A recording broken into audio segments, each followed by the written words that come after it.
Minnesota Lynx select Maya Moore.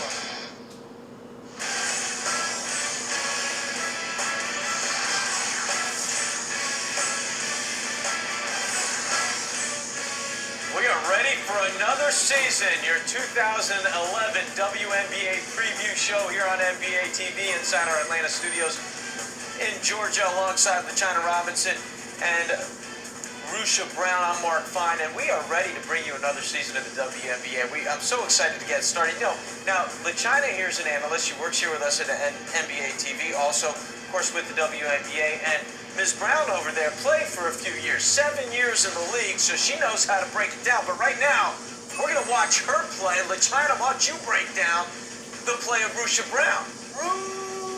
That's what the fans used to say when they saw Rushia sky for a rebound. The girl goes out. Oh, a little Magic Johnson, a little passing. We see you down there, Ru, getting it done. Rushia, how much fun are you having being on this side of things? I'm so happy that those days are gone. Oh, no, you are not. Yes, I love the game, but I'm happy to be back here with you guys. I'm super excited. Thank you so much for having me, and I'm ready for the season. Yeah, let's get going. Hey, before we go 2 steps forward, though, let's take 1 step back. Okay, ladies, let's take a look at last year's champions. Seattle, of course, winning the whole thing, and what an exciting time it was. A great finals as they get the championship. It was in grand fashion. You look at the fact that, yes, Atlanta did get swept, but every game was close. I mean, big shots towards the end. Sue Bird there. Angel McCarthy was fantastic. But I'll tell you, the one player I was most impressed with was Swin Cash, boy, from the three-point line.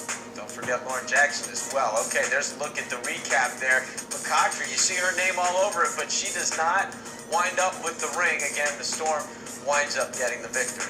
You know, Angel has definitely put forth some great effort. She had a great season last year. They crawled into the playoffs, but they showed that at any given time, any team can step up and produce. So we're looking forward to great things from Angel and the Atlanta Dream this year. All right, the other thing when we look at a new season is new players. Maya Moore, the #1 overall pick, and this is exciting as we talked coming into this show, ladies. You told me this is a woman who can really make a difference in this league. I mean, she's huge. She's a difference maker in every sense of the word. She plays defense. She's quick. She's strong. She's fast. But the thing I really love about Maya Moore is what she will do off the court. She is so likable. She is great in the community. She's very modest. She's part of the Jordan brand. So instant fame for Maya Moore. And we know that Maya has had the opportunity to win at every level. So just the fact that she's going to come into a team that is striving to do that, she has that ability even though she's a rookie. So I look forward to seeing how she blends, how she meshes, and make sure that she gets the best talent on the floor at all times. There will be more talk about Maya Moore, I can promise you that. But right now, let's take a look at the top 5 picks overall in the draft. And ladies, I want you each to pick one of these players out and kind of break her down for me and tell me what maybe fans can expect. LaChina? Well, I think Amber Harris right away stands out to me. And the reason why I said that is you look at Maya Moore, you know what she's capable of. We've only seen 75%, maybe less, of what Amber Harris can do. I think when she gets with Maya Moore and her work ethic increases, she's got a tremendous upside in the WNBA. And I am super excited to see what this Liz Cambage has to do this season. I know she is a talent that nobody really knew about, so she was a bit of a surprise, and we're excited to see she's got the length, she's tall, she's strong. I'm looking forward to seeing how she transitions into this game of the WNBA. And joining us now via Cisco Telepresence is Laurel Richie. More than 2 decades building brands for major corporations in the U.S., also Senior Vice President, Chief Marketing Officer for Girl Scouts of America, now running the show for the WNBA. Thanks so much for spending some time. My pleasure.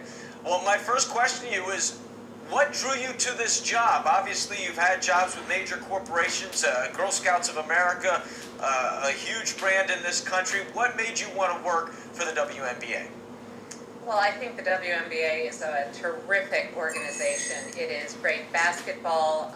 The women of the WNBA, whether it's the players or the owners, are terrific role models for young girls. I think it's important to support the premier women's professional sports league in the country, and so for a whole host of reasons, this is absolutely my dream job, and I'm thrilled to be here. Laurel, I know that the last time I had the chance to hear you live, you were just taking the job. Now you've had a chance to kind of get in a little. I know you've been doing some traveling. What has transpired since the days you've been hired in terms of visiting with some of the teams and owners of the WNBA? Well, I'm on, I believe it's day 14. So the great thing is I have reached out to all of the teams and all of the owners and the players, and I've heard from tons of fans. So I feel like that learning curve and that education process has begun. I have also done my first trip, which was to San Antonio, where I met with the owners, coaches, players, fans, and some of their sponsors, which was a terrific start. I believe as of now I've got visits to every single market and every single team scheduled, so I'm hitting the road again tomorrow, and I'm just really enjoying the process of getting to know the organization. And Ms. Ritchie, Laurel, as a former player, I know back in '97 when the league first started, there was a lot of hoopla surrounding it, and there was just so much excitement. But it seems that a little bit of the marketing has dropped off. With your background, what's your strategy to make sure that the players have a presence, even though they're gone for 8 months out of the year? Yeah, I think the players of the WNBA are just fabulous women, fabulous role models, fabulous athletes. So one of my key strategies is to really find opportunities to highlight the players, to expose the players to the general public, because I think as people get to know the players and as they get to know the game, they can't help but become loyal fans of the WNBA. So where are you going to be for Game 1? What's the first visit for the president? Well, my first visit is going to be at the tip-off game in Los Angeles, and I'm really excited to be there. Laurel, I have to put you on the hot spot just a little bit because I know you have an extensive background in branding. There's a trend going on in the WNBA now where we see a lot of jerseys with sponsor names on the front. Is that something you're in favor of?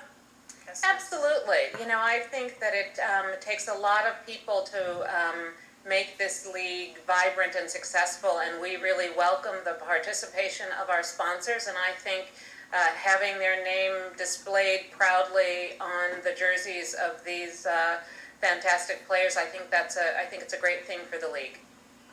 And I know that you do not have a basketball history, but since you've been with the WNBA, what have you learned from the women about the game? Do you think that your knowledge about this game is going to help throughout the season?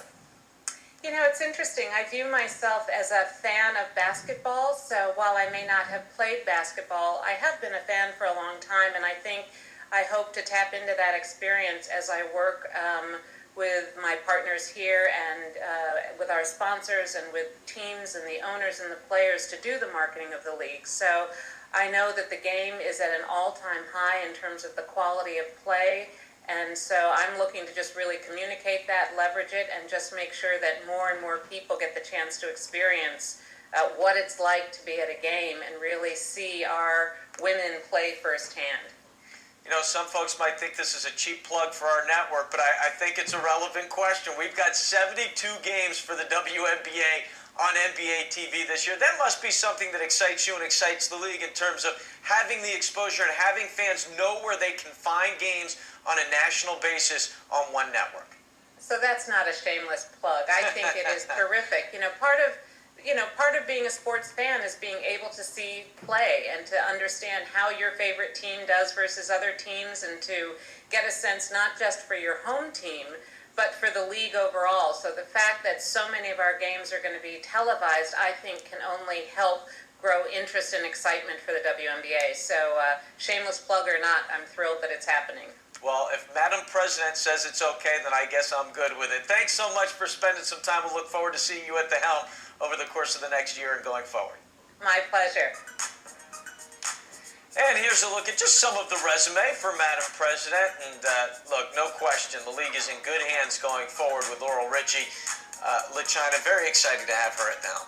Rushia hinted at it earlier. It's the marketing efforts of the WNBA. 15 years in, you're talking about a woman that has an extensive background in marketing and branding. So she is going to really revitalize the fans in terms of connecting with the players and bringing this great product into the community. And I think the players are excited about it as well. Look, one of the things that the WNBA is always, and I want to ask you, Rushia, as a former player, you want people to understand how good this game is and how much they can enjoy it and be a part of this league. It's got to be exciting for you to bring somebody like this on board. It was definitely exciting because, like I mentioned earlier, the first year there was so much player recognition. You saw the girls around town, you saw them on TV, you saw so many different opportunities. But in the last few years, it's dropped off. So now that you have someone where this is her field, this is what she does. We look forward to her making sure she raises the level of the WNBA so the players have that recognition and you can have the fan connectivity in order to increase the following for the WNBA.